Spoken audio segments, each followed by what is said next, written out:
Alright, hey guys, welcome back to a new video. It's Alf Basketball Films, and today we're going to be talking about frame rates. So which frame rate I use the most when shooting my real estate videos, the reason why, and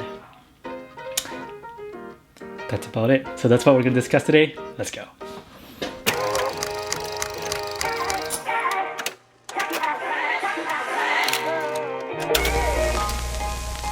Okay, so since we're talking about frame rates, I just want to also let you guys know, so keep in mind that I edit my videos in a 24 frames per second timeline. The reason why is because a 24 frames per second timeline is more cinematic and it's more natural to the human eye.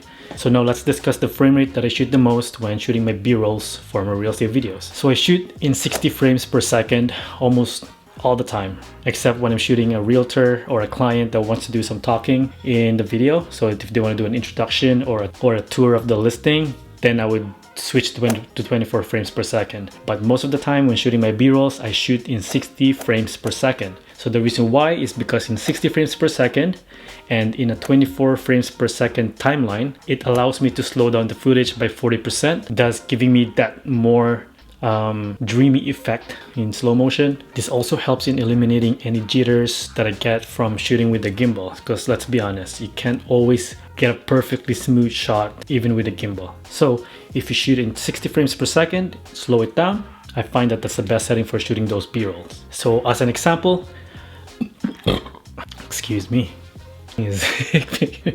okay, getting back to it. So as an example, this is a video shot in 24 frames per second. Now this is a video shot in 30 frames per second, slowed down by 80%, because remember we're in a 24 frames per second timeline.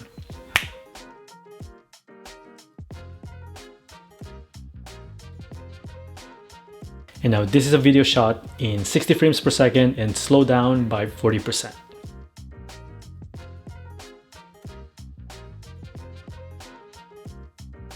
And as you guys can see, comparing the three shots, the video shot in 60 frames per second gives us the best result. Okay, now let's quickly cover shutter speed. Since we're talking about frame rates, I believe shutter speed is also one important factor that we need to talk about. So when it comes to frame rate, always remember the 180-degree rule, which is doubling your shutter speed. Okay, so for example, since I shoot in 60 frames per second, that means my shutter speed will be double that, which is 1/125. Since I'm shooting Canon, if you're a Sony user, then you would shoot in 1/120. And if I'm shooting in 24 frames per second, then my shutter speed will be 1/50.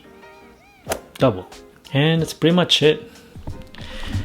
Just want to cover that real quick, because I've been getting a lot of comments on my Instagram page about the frame rate that I use the most. So I hope this video covers that. And if there's any other videos that you want me to cover or any other questions that you want me to answer, leave them down in the comments. Make sure you subscribe, like, and I'll see you guys on the next video. Peace.